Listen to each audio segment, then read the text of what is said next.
From Alabama to California, we're watching your six, folks. Stay ready, stay free.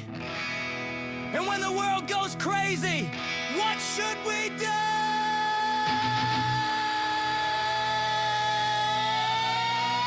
Drink up, sing it fast. It's the Denton and Sasquatch show. Two voices you ought to know.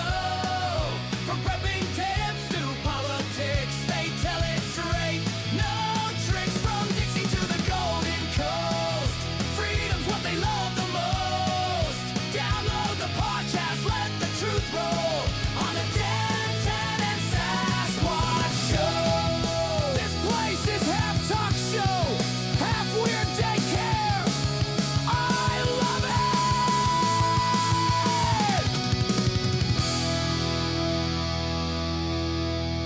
Hello, welcome once again to the Denton and Sasquatch show, coming to you live from both Arizona and California. My name is Sasquatch. I live in California. His name is Einor. He lives in Arizona. And somehow, through the modern wizardry we call the internet, we make it sound like we're in the exact same room. How are you doing tonight, sir? I am living the dream, baby. How about you? I am too. I got nothing to complain about, that's for sure. Yeah. Yep, life is pretty dang good, isn't it? Yep, and we got to the 250th anniversary of our country coming up tomorrow. We do. You got any plans or anything going on? Well, like I say, I think I posted about this out on the OTP. That would be the outdoortradingpost.org for the uninitiated. I think I'm just going to smoke up some barbecued ribs and probably sit around and just enjoy the peace and quiet. There you go. How about you? First of all, I want to say very smooth the way you did that. You are a student because you're learning how to slip things in without people even noticing. I had only the best teacher. And also, we're having a little gathering over here. Just a few friends and family. We're gonna do burgers and dogs, but we got some pork belly, we got some corn, all the usual sides. That fun stuff. Excellent. Yeah, and let's not forget that today is the anniversary of Pickett's charge at the Battle of Gettysburg. Oh, yeah. There are a ton of battles going on around this time, but yeah, for sure. The 1st through the 3rd of July was Gettysburg, so keep that in mind. That's when our republic started to fail. Yeah. I totally forgot the new email address. Say again? I said I totally forgot the email address, and I'm trying to look and find it right now. It's Proton Mail. Let me see if I can remember how it goes. It'll be on the YouTube. You'll be able to see it. It'll be up there. But right now, while we're just talking, it seems to have slipped my mind. I remember it was Sass and Friends or Sass and Pals at protonmail.me or something like that. Yeah, let me look real quick just to make sure. I think it's Sass and Pals. Wow, we are a professional show, aren't we? We are. All right. We are good. Sass and Pals at pm.me. See, just like I said. Yep, exactly. Sass and Pals at pm.me. That is Proton Mail, in case you've never heard of it. It's a private email, basically. All right, so we're going to do some 4th of July stuff. But first, before we do that, I have a little personal story to talk about, and then Einor has a couple of stories, and then we'll jump into the last part of the show is going to be the 4th of July stuff. It's all just, trivia, things you probably never heard about the 4th of July. I went through the internet and found some cool stuff, and we'll talk about that. So this would be our 4th of July special then? Yes, exactly. I'm going to try to throw some patriotic music in there, and I don't know. Well, it'll be like a hobo stew. It'll just be a little bit of everything. Sounds good. All right. So my story, and I'm sticking to it. We, as a family, decided to go camping. We got back. What day is it today? I'm so turned around on days. Thursday? Wednesday. We got back on Wednesday, so we were there a week. So we pulled out the old trailer and went to a local camping spot, and it was fun. It was good. The only problem is, while we were gone, my son decided he didn't want to go, so he stayed home. Luckily, my dog got into the goat's pen, which is also where my tortoises live. Well, my dog got one of the tortoises. Oh, no. Yeah, and luckily, I guess my son was in the bathroom and had the window cracked open, and he could hear the commotion outside, so he ran out there and found the dog in there chewing on the tortoise, got the dog off the tortoise, and I'll put a picture of the culprit on the YouTube. But he got her pretty good. He got both of her hind legs, ripped the skin off of it, started trying to pull her legs out from inside of her shell, no. had her flipped over, had part of her belly chewed, part of her belly shell cracked open, and was trying to get into the meat. Ooh. Yeah, pretty severe. So needless to say, luckily we weren't that far away camping, so my wife, I stayed with the RV. My wife came back home, got the turtle. My wife is a nurse, so she bandaged her up as well as she could. You know, it's a turtle. My wife isn't used to working on animals. Did all that, and then the next day, and while we did that, we tried to find a vet that could handle a turtle or a tortoise, because most of them were saying, we don't know anything about them. So, yeah, had to find one. Finally found one, took them over there. They stitched her all up, fixed her pretty darn good. I'll put a picture of her up, too. She's all wrapped up in bandages, but her skin's back on. They sewed it all back on. Wow. I'm amazed at how good it actually looks. They did a really good job. And, yeah, so she's eating, not a lot, but she's eating. She's moving around a little bit, even moving the back legs, so that's a good sign.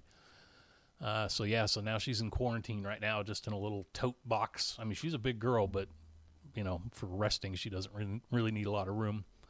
So we got to give her the antibiotics and do all that kind of stuff. But right now it's looking good, so thank God. So the tortoise is gonna be okay.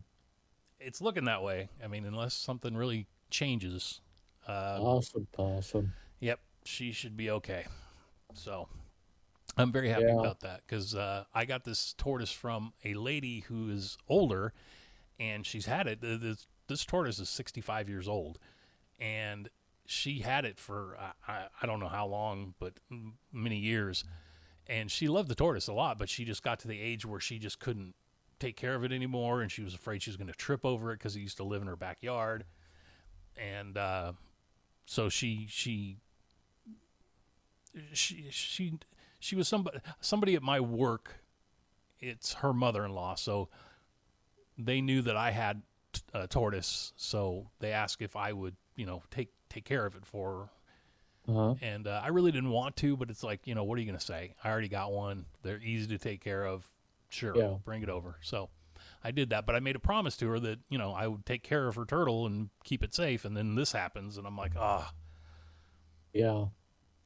Because she'll text me every once in a while and be like, "Oh, how's Izzy doing?" And then, when I'm she's great. She's having a great time. But this weekend or this last week, she did not have a great time. No, but if she's gonna be okay over the whole thing, no harm, no foul, right? Yeah, that's kind of the way I'm feeling about it. All right, so enough of the tortoise story. Well, just a quick update on the homestead here. Yeah, okay. We're finally getting rid of the pigs on Monday. We found a mobile butcher to come out, and he's going to whack them out here and then take them back and cut them into pork chops and whatever, and smoke us up some bacon and the whole enchilada. So those two monsters will be gone on Monday. So we're counting down the days, and we're very happy about that. I'm guessing nobody from PETA listens to our show, which is fine. Well, if they do, that's their problem. Yep. Well, that's good. At least you'll have a freezer full of bacon and pork and good tasting stuff. Yeah, well, this is gonna be particularly interesting because I'm told that home raised pork is so much better than the stuff you buy in the store, and that's true with beef. So I don't see why it wouldn't be true with pork. But I've never had it before, so Yeah, kind of looking forward to that. it would make sense. All right, so you gonna regale us with your stories? Sure. So I found two of them here this week.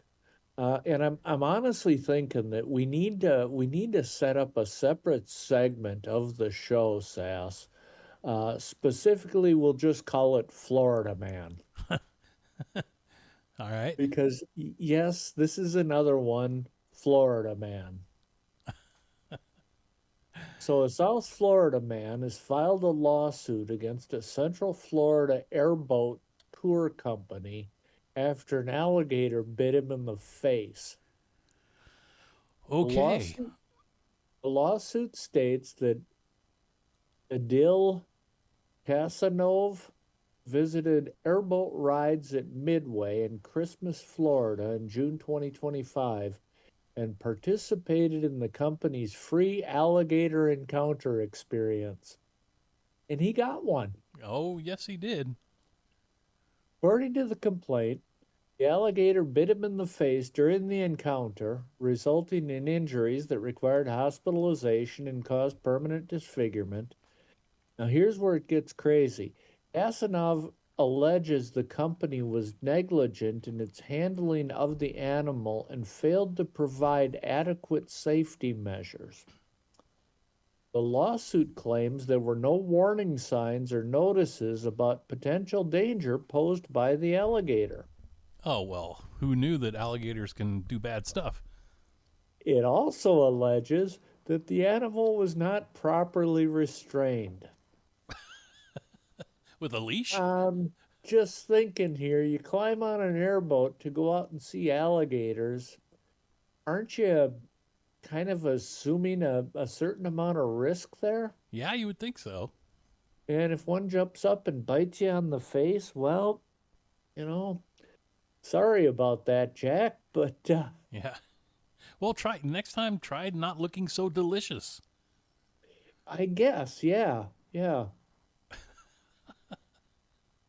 So, yeah, just as a public service to all of you that are listening to our podcast, if you ever climb on an airboat and head out into the swamp looking for alligators, know that it's not 100% safe.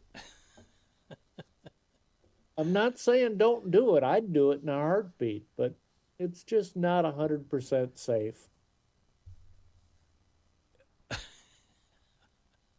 It just reminds me of the people that go to the zoo and then for whatever reason jump into the tiger pit and then they're like, well, I don't know why the tiger did that.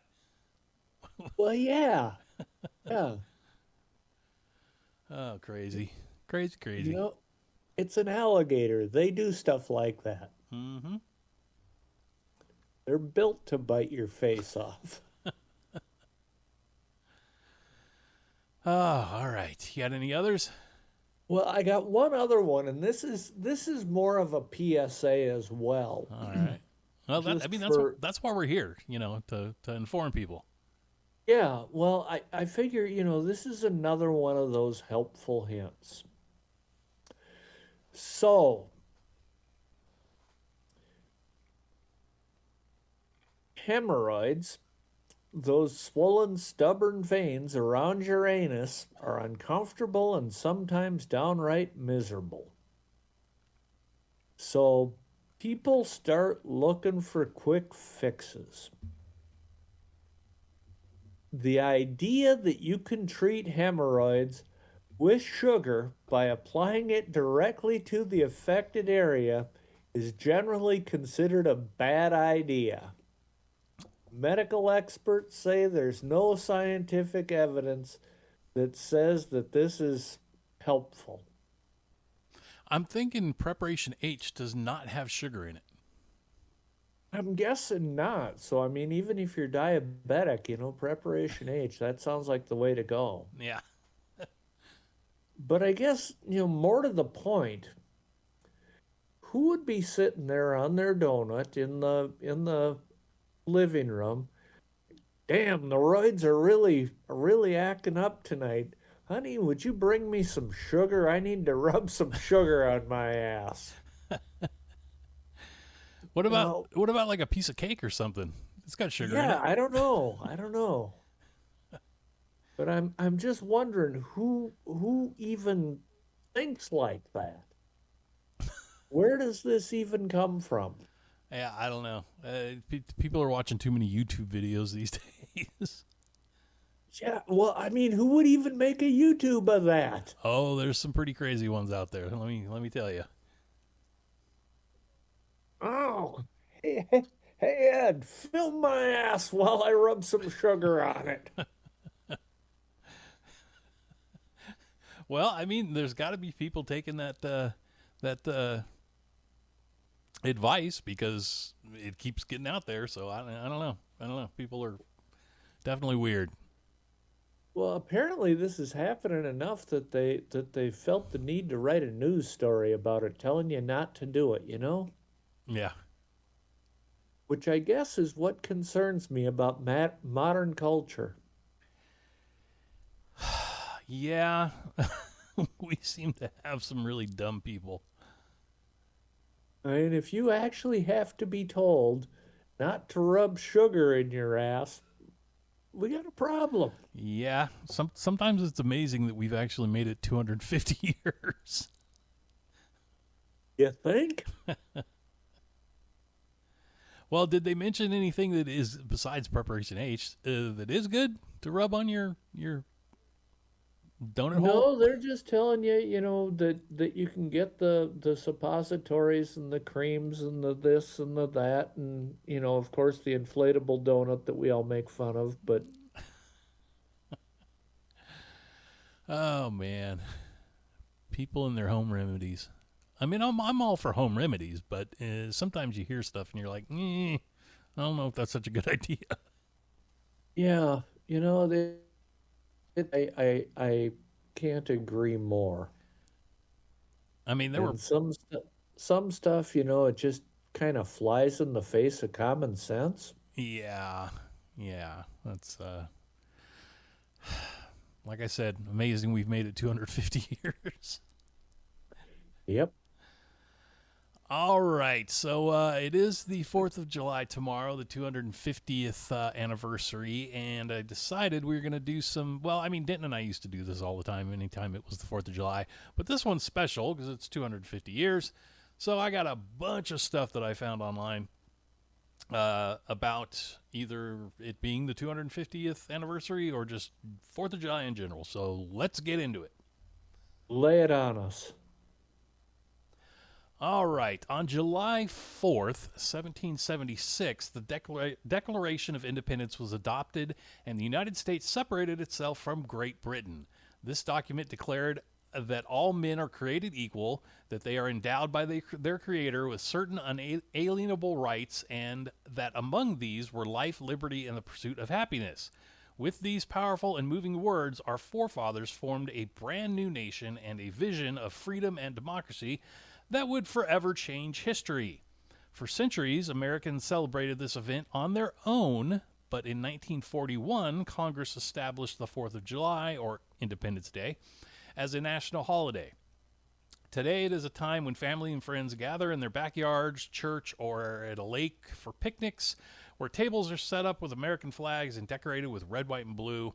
There are firework displays at night, and we attend community and neighborhood parades, baseball games, concerts, military events, and even take trips to the beach as we celebrate our nation's history and the freedoms we enjoy because of those who have gone before us. So there you go. If you don't know what 4th of July is all about, there you go. That should sum it up for you. That's it in a nutshell. Yes, sir. Then I found these 4th of July fun facts, I guess we'll call them. You may have heard some of these before, you may not, but let's find out.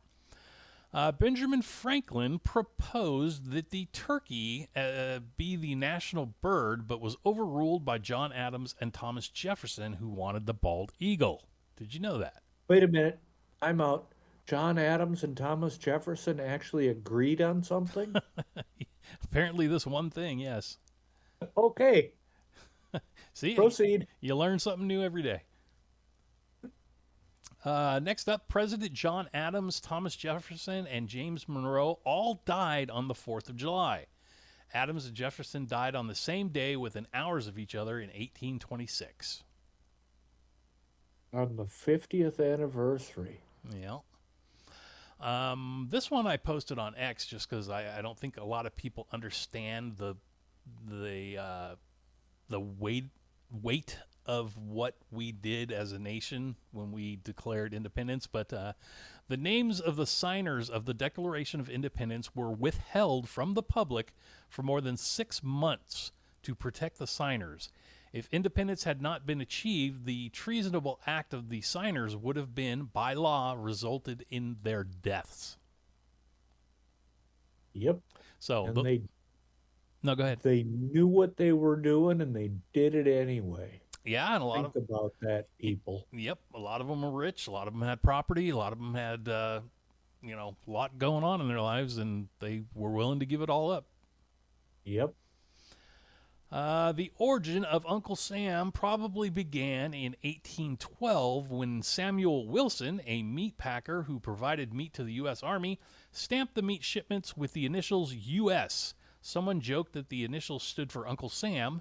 This joke eventually led to the idea of Uncle Sam symbolizing the United States government. Okay. So every time you see the old Uncle Sam wants you or whatever, that's where it came from. I have an interesting, kind of tangentially related factoid for you here. All right, hit it. Also related to the War of 1812. Now, when I came up through elementary and junior high school and learned about U.S. history, we always learned that Andrew Jackson, Old Hickory, led the final battle in New Orleans against the British in the War of 1812. Isn't that what you learned, Sass? Yeah, sounds about right. And that he beat them so badly, and he did, but that he beat them so badly that they skedaddled back across the Atlantic, and that was the end of that. But actually, the War of 1812 actually ended about 2 months before that battle was ever fought. Two Americans and two Limeys had met over in it wasn't Amsterdam, but one of the countries in Holland, or one of the cities in Holland over there. I don't remember the name of it, sorry.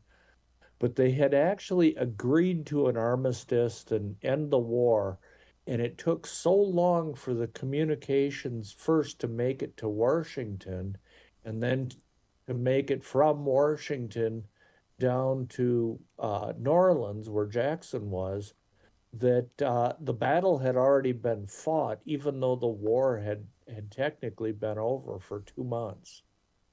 Yeah, sometimes we forget they didn't have the internet back then. No. And so, I mean, if you think about it and how badly we kicked their butts down there, that was, more of an exclamation point on it than anything else. And it's a beautiful thing. Mm-hmm. All right, a couple more of these factoids here. Everybody's heard the song Yankee Doodle, right?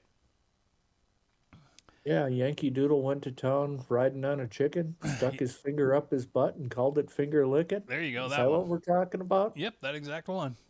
Okay. Well, it was originally sung by British officers to make fun of backwoods Americans.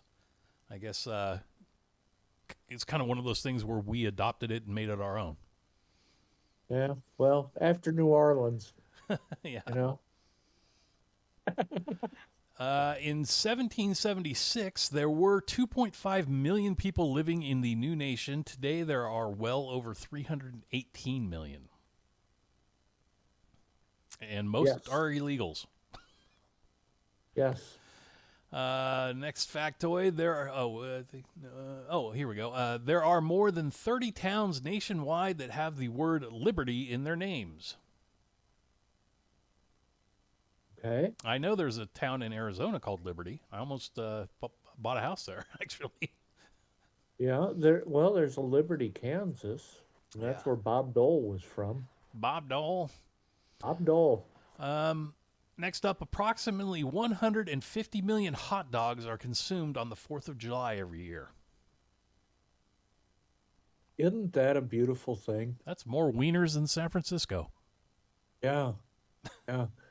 I saw a thing today on that restaurant chain, Dave and Buster's. Uh-huh. Apparently, there's one of them. I think it was out there in L.A. somewhere, not too far from you, where they're doing like a hot dog tree this year, or a pretzel dog tree, I guess is what they're calling it, where they wrap the hot dog in a pretzel and then bake it, which sounds really good to me, but. And they're put these things on this like 3-tiered plate with French fries and onion straws and everything else. And, you know, obviously it's for more than one person. It's for a whole party at the table. But yeah, I thought that was pretty impressive. Yeah, that sounds good, actually. Yeah, I'm sure it's probably $300, but Probably, but I guess if you split the cost. it'd be worth it. All right, two more here. Around $675 million will be spent by consumers for fireworks on this 4th of July. Probably more since it's the 250th. Yeah. And last but not least, a rogue... what would you call this? A rogue person? I don't know. His name was Ezekiel Sasquatch. He signed the Declaration of Independence first, and then disappeared into the woods, never to be seen in an unblurry state again. Well, I always thought it was John Hancock, but there was a Sasquatch that did it, eh? Yep. Well, that's, another great thing. Now, you were talking about this battle at in Louisiana, right? Or was it Louisiana? Yeah, New Orleans. New Orleans, there you go. Yeah. Man, Mardi Gras in New Orleans, Mardi Gras, fun times. But anyway, George Washington's desperate Delaware River crossing. The American Revolution did not nearly end at Yorktown. It almost died in the freezing sleet of December 5th and 26th, 1776, when hope was a luxury few could afford. George Washington stood on the banks of the Delaware River with a shrinking army. Enlistments were expiring and morale had vanished after months of crushing British victories. He ordered 2,400 men into shallow Durham boats amid a brutal winter storm. Now, this is the one, if you ever see the picture of him crossing the Delaware, that's what this whole battle is about. Jagged ice choked the water while snow and freezing rain blinded the exhausted Continental soldiers. This was not a calculated military maneuver. It was a desperate gamble against the total collapse of the dream that was only months old. Victory was the only alternative to the gallows. If the crossing failed, the revolution would have been a footnote in the history of the British Empire. The storm delayed the operation by hours, but it also masked the sound of oars. Hessian troops in Trenton remained unaware that 900 captives were about to be taken. Historical records suggest the weather was so severe that some men left bloody footprints in the snow. The conditions were nearly impossible for any organized movement to succeed. This single night shifted the trajectory of global history. It proved that a ragtag collection of farmers could endure what professional empires could not even imagine. The ice of the Delaware did not stop the revolution. It forged the steel that would eventually break the back of the most powerful monarchy on earth. So if you've ever seen that picture, that's what that's all about. And the other thing that I just want to point out, and it's prescient because those soldiers, they were all Germans, right? I mean, they were Hessians. They were Hessian mercenaries. Yeah, yeah. You would think that those damn Huns would have figured it out way back in 1776 and 1777 that America is not to be trifled with. And how many times do we have to kick their Hun asses? Well, I mean, apparently they forgot their lesson. Yeah, and it seems that they're forgetting it again. Yep. Well, yeah. For the third time. Yeah, well, the fourth time now. Yeah, well, I guess that's true. All right, this is one that always kind of chaps my hide a little bit. It's the argument over whether you can wear flags on your clothes. Now, I've heard people say that you can't even have like a picture of a flag on a t-shirt. And then there's other people that are like, no, that's not what it means. It means that you can't wear an actual flag as clothes. So here it is. It is legally permissible to wear clothing featuring the U.S. flag, though the flag code advises against using an actual flag as apparel. Here are the legal guidelines. The U.S. flag code states that the flag should never be used as wearing apparel, bedding, or drapery, and no part of the flag should be used as a costume or athletic uniform. This means that clothing made from an actual American flag is considered disrespectful according to the code. The U.S. has had its fair share of foreign visitors. Oh, sorry, I just went into the next story. Let's chat about this one first, and then we'll go into the next story. But yeah, that's the way I've always heard it. That you can't make clothes out of a flag.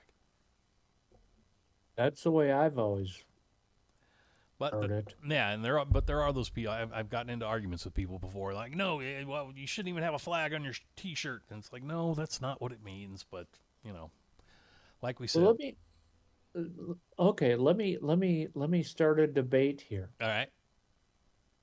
Because one of my absolute annoyances, it's not because it's illegal or against flag code or wrong, but it's just something that I personally find very annoying, is when people wear like T-shirts or whatever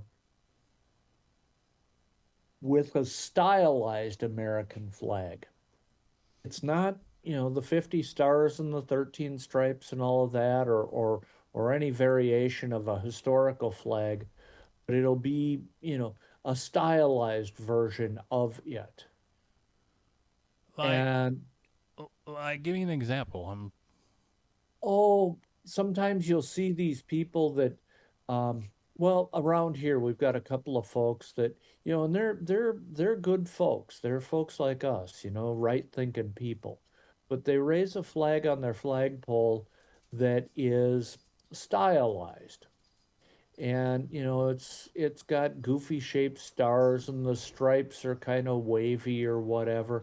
And it's not a real American flag. Oh. It's not, and I don't know why. It could just be an Einor thing, but that does bug me. Yeah. I don't like that.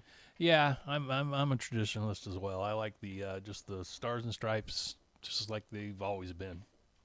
You're gonna raise a flag, raise a flag. I'm 1,000% behind that. You want to raise a historical flag. You want the 15 stars on there instead of the 50. Fine, go for it, man. But don't do this stylized nonsense. I don't go for that. I don't like that. Yeah, the only way I think I would be okay with that is if you had the normal one and then below it maybe put the stylized one.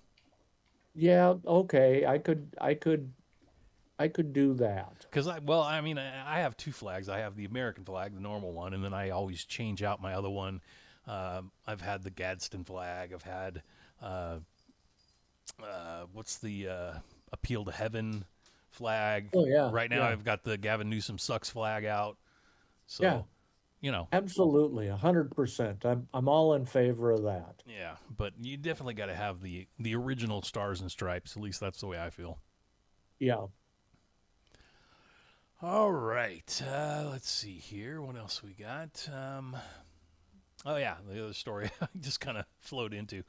The U.S. has had its fair share of foreign visitors experiencing American culture for the first time this year. I guess it's the what is it, FIFA soccer, whatever.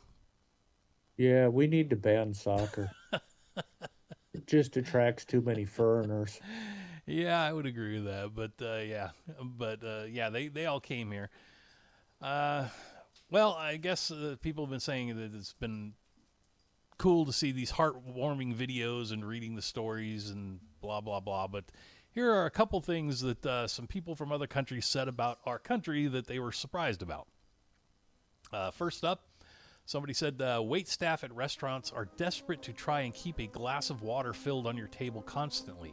I'm used to having to ask for water if I need it. Yeah. That goes along with the whole air conditioning thing over there. It's like, Well, yeah. it's like we all have air conditioning. We just take it for granted. And they're like, oh, I wish I could have air conditioning. They're even banned from using it, aren't they? Yeah, I think so. I saw a picture that showed like a storage closet for kids' baseball, and in the caption said, even this room here in America has air conditioning. Yeah. All right, the next one says, my ex was Finnish, and she was so effing shocked when two random girls we passed complimented her on her outfit. She was like, why did they say that? What did they mean by that? We just don't do that. That was the only time she was so confused she had to ask me about it. So I guess in Finland, it's weird to compliment somebody. Yeah, well, I've never been to Finland, but as I understand it, they're pretty reserved. Yeah. And suicidal. Well, that's not good. Well, I mean, I guess I can understand not it. for them. Yeah. I'm guessing the answer to this is going to be yes, but have you been to a Buc-ee's? Oh, yeah. I've never been to a Buc-ee's because I don't know, I just haven't been to a Buc-ee's. We don't have any in California, so that's probably why. They But- just opened the first one in Arizona here about a week or two ago. Yeah, I heard about that. This one says that they were driving down to Florida from New York and were just looking for a quick snack, and nothing could have prepared us for that. At some point, the whole staff chanted because pork had been put on a board. I don't even know. Really, they have really clean toilets, though, and I enjoyed the jerky that they had and the lime fudge. So I guess they have lime fudge at Buc-ee's? They have every fudge you can imagine at Buc-ee's. Well, then I'm going to have to make my way to Arizona and get me some. They have a whole bar that's nothing but fudge. This place must be huge because I've seen pictures of it and it looks big, but from the amount of stuff that I've heard is in there, it must just be like stacked to the ceilings. Well, the one that they just opened here in Goodyear, that's been all in all the papers and everything down here for about a month now. I want to say it's about 80,000 square feet. Wow. They've got 120 gas pumps. Oh, jeez. Yeah. So, I mean, this is, it's got its own exit off of the freeway. It's got its own clover leaf coming off the freeway. Oh, that's like having its own, what do you call it? when the moon circles the Earth. Orbit. Yeah. Yeah. Well, yeah, it's becoming a destination unto itself. I guess so.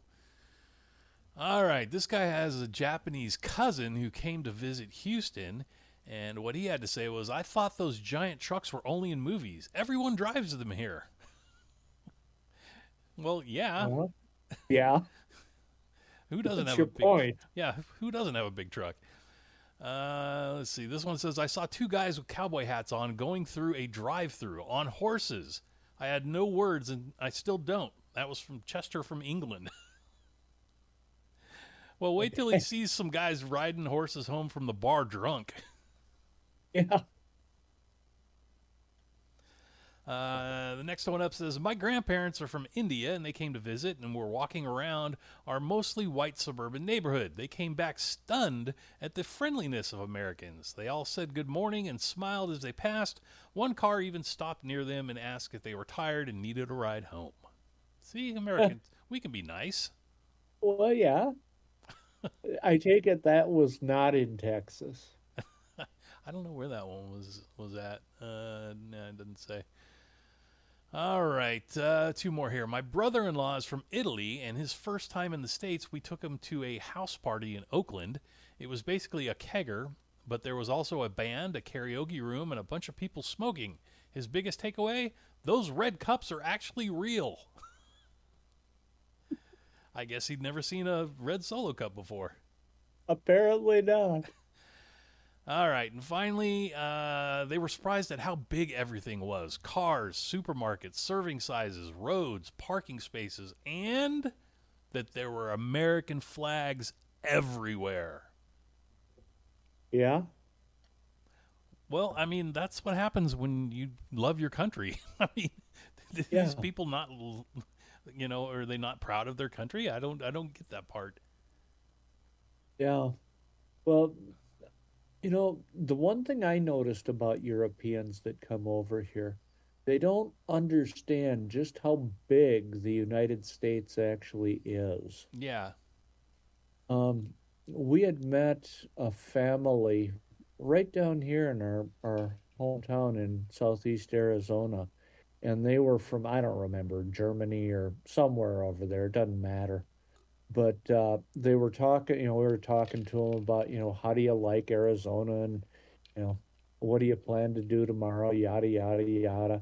And they were going to take a day trip. They were going to go up to Yellowstone. Well, you do realize that Yellowstone is like a 3-day drive from here, right? Well, you mean we wanted to just bop up there for lunch. Well, no, it doesn't work that way here. Yeah. I don't think people understand how big America is. No, they don't grasp the size of the country. But that's exactly why everything is big here. The trucks, the hairdos, the everything. We do everything big in America. Well, because we can. Exactly. That is the perfect answer, because we can. All right. So at the end of every show, we always do weird news. This time, we're just doing what I call weird 4th of July traditions. Let's hear it. All right. These weird, patriotic, and downright unusual Independence Day traditions take place across the country. This one happens in Clinton, Tennessee. It is called anvil shooting. You're going to like this one. I know you are. Hosted by the Museum of Appalachia, the centuries-old pioneer tradition involves using black powder to send a 200-pound iron anvil soaring into the sky. Now, that sounds fun. Okay. That sounds fun. Yeah, for sure. This one happens right here in California in San Diego. It's a giant marshmallow fight. What started as a joke between neighbors at a barbecue in the 80s turned into an annual giant marshmallow war on the shores of Ocean Beach in San Diego. Sounds messy, but could be fun. Yeah, okay. This one's out of Maine. Lobster races. Embracing their famous seafood culture, this New England town holds live lobster races where onlookers can cheer for their favorite crustaceans. Sounds boring. Yeah, it'd probably be a little slow. But you know what? Turtle racing is actually fun. You wouldn't think so, but it can be very fun. Yeah. Yes. This one's out of Rhode Island. Outhouse racing. Since 1979, teams of 3, 2 pushers and 1 rider, have sprinted through town pushing custom-built functional outhouses to win the coveted privy-shaped trophy. That could be actually pretty funny. That sounds like it could be enjoyable. Yeah. Stinson Beach Oh, yeah, Stinson Beach versus Bolinas Beach in California. Neighbors in these two northern California communities battle it out in a massive tug-of-war across the tidal water that separates the two towns. That'd be kind of cool. Too, if there's sharks, that would be awesome. And if they had lasers on their heads. That'd be even better. Sharks with lasers and rocket launchers? I mean, you don't get better than that. Well, of course not. And I mean, it's America, so we could do it. Yeah. All right. This one's kind of quaint. Fence painting contest in Hannibal. What is MO? That's not Montana. Missouri. All right. Yeah. Celebrating Made famous by Huck Finn. There you go. That's what this is all about. Celebrating the hometown of Mark Twain, locals dress up as characters from the adventures of Tom Sawyer and race to see who can paint an assigned patch of wooden fence the fastest. Yep. I guess that one would be like watching paint dry. Well, pretty much, yeah. Although there, as humid as it gets, you might be there for several days watching paint dry. You might be. Pennsylvania. Yeah, Philadelphia, Pennsylvania, yes. Descendants of the original Declaration of Independence signers gently tap the famous cracked Liberty Bell 13 times, wearing white kid gloves to honor the original 13 colonies. That sounds kind of cool. Yeah. I mean, it's a little more reserved, I guess. It's not really too weird, but yeah, it's kind of like an honor to do that, I guess. And then when they're going back to their cars, they have to duck out of the gunfire from the other natives in Philadelphia. Which would be equally fun to watch. Yeah, you might want to stick around for that. All right, the town of Haley, Idaho, used to put up an interesting spin on their annual 4th of July parade. They call it the Road Apple Roulette. To play this game, residents would buy one out of 10,000 squares that fell within the path of the parade. Throughout the parade, horses dropped road apples along the way. If these apples landed in the square you bought, your name went into a drum, and you could win big prizes, while the money went to local charities in the area. That's like crap bingo. Yeah. With horses. Exactly. That could be kind of fun because you're like sitting there cheering for your horse. Come on, take a dump. Yeah. Well, all right. That's pretty much the show. I hope you guys learned a little something and had fun while we were doing it. No, we did. We absolutely did. Make sure you are thankful that you went to sleep with the same number of fingers you woke up with. Help each other finish off the potato salad and apple pie. Stay safe, and don't let anyone tell you that the U.S. is not the greatest country on earth.